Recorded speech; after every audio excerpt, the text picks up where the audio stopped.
ऐसी बातें सामने आ रही हैं कि छात्रों द्वारा मांग की जा रही है बीपीएससी परीक्षा को रद्द करने के लिए। ये स्पष्ट करना चाहेंगे कि आयोग के समक्ष अभी ऐसा कोई प्रस्ताव विचाराधीन नहीं है।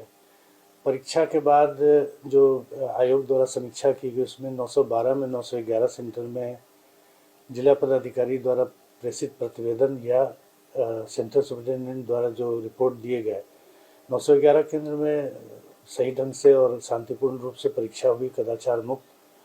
केवल एक सेंटर बापू परीक्षा परिसर में अनियमितता हुई, जिस पर सम्यक विचारोपरांत आयोग ने उस परीक्षा को रद्द कर दिया है, जिसकी 4 जनवरी को पुनर्परीक्षा की तिथि निर्धारित की गई है। अगर कोई मांग कर रहे हैं कि शेष जगह भी परीक्षा रद्द होनी चाहिए, तो उनकी मांग साक्ष्यों के आधार पर होनी चाहिए। आयोग बिना साक्ष्य के, बिना किसी आधार के कोई परीक्षा रद्द नहीं कर सकता है। आयोग डायरेक्ट परीक्षा में इन्वॉल्व नहीं रहता है। आयोग का काम प्रश्न पत्र छपवाकर जिला के ट्रेजरी तक पहुंचा देना है। उसके बाद जिला प्रशासन का काम शुरू होता है।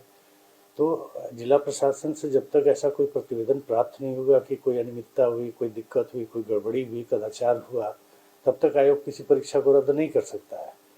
और ऐसा अभी आयोग के सामने कोई मामला विचाराधीन नहीं है कि परीक्षा को रद्द किया जाए।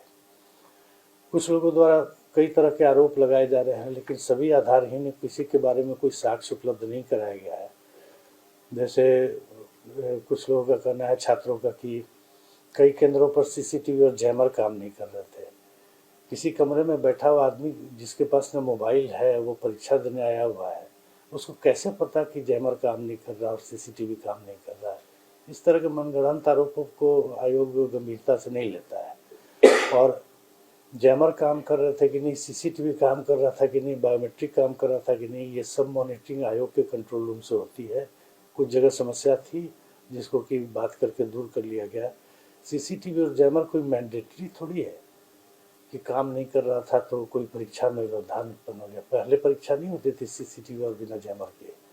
तो ये कहना बिना किसी आधार के कोई मतलब नहीं है इसका, और बिल्कुल गलत आरोप है कि काम नहीं कर रहा था, क्योंकि अंदर बैठे हुए छात्र को बिल्कुल पता नहीं चल सकता कि कौन सा कैमरा काम कर रहा है, कौन सा ये जैमर काम नहीं कर रहा है। एक आरोप ये भी लग रहा है कि कोचिंग संस्थान से कुछ प्रश्न मिल गए, तो उस कोचिंग संस्थान के टेस्ट सीरीज के 14 प्रश्न कुल बीपीएससी के 150 प्रश्नों से मेल खा गए। प्रश्न पत्र कोई बाहर से थोड़ी मंगाया जाता है, इसी भारत के जो एक नॉर्मल सिलेबस है उसी से सेट किए जाते हैं।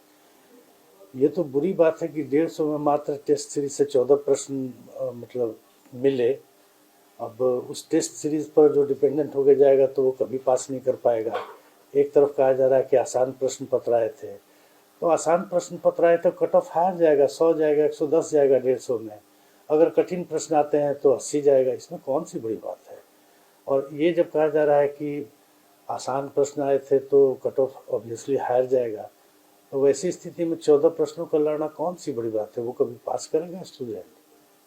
अरे किसी के 14 लड़े होंगे, किसी के 25 लड़े होंगे, किसी के 5 लड़े होंगे। डिफरेंट कोचिंग इंस्टीट्यूट है। अगर किसी का प्रश्न नहीं लड़ रहा है तो फिर वो कोचिंग इंस्टीट्यूट तो मुझे लगता है बंद कर देना चाहिए, क्योंकि स्टूडेंट वहाँ से पढ़ेगा तो कभी पास कर पाएगा। तो ऐसा कुछ नहीं है, आरोप आधारहीन है, तो उसको हम लोग प्रश्न पत्र लीक का आरोप भी बिल्कुल आधारहीन है। 1 बजे पहली बार ये हुआ था जो बापू परीक्षा परिसर में जिन लोगों ने बाधा पहुंचाई परीक्षा में, तो प्रश्न पत्र 12:25 होते होते छीन करके और गेट के बाहर अपने साथियों को फेंक दिए। गेट के बाहर अलग जत्था खड़ा था जो प्रश्न पत्र को फोटो खींच के और वायरल किया। ये सब तो हम लोग जानते हैं, ये सब कहना का कोई मतलब नहीं है। प्रश्न पत्र लीक होने का मतलब होता है 11 बजे के पहले लीक होना। 11 बजे के बाद सारे एग्जामिनी चले जाते हैं अपने कक्ष में और बाहर का गेट बंद कर दिया जाता है। वो बिल्कुल बाहरी दुनिया से कट ऑफ रहते हैं, जैमर लगा रहता है, मोबाइल फ़ोन उनके पास नहीं रहता है।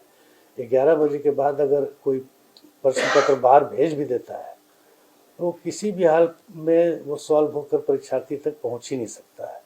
तो ये लीकेज की बात करना, जो लोग ये आरोप लगा रहे हैं उनको भी पता है कि छात्रों का हजूम जो बापू परीक्षा परिसर में इस तरह की गड़बड़ी किया, सबका सब जो है वो बाहर में फेंका। उसके वीडियोस है बाहर में फेंकते हुए, लहराते हुए। उस पर एक छात्र मनीष कुमार गिरफ्तार भी हुआ है। और अभी आयोग के पास कोई ऐसा मामला विचाराधीन नहीं है कि परीक्षा को रद्द किया जाए। 4 जनवरी को पीटी और मई में संभावित तिथि है कि मुख्य परीक्षा ली जाएगी।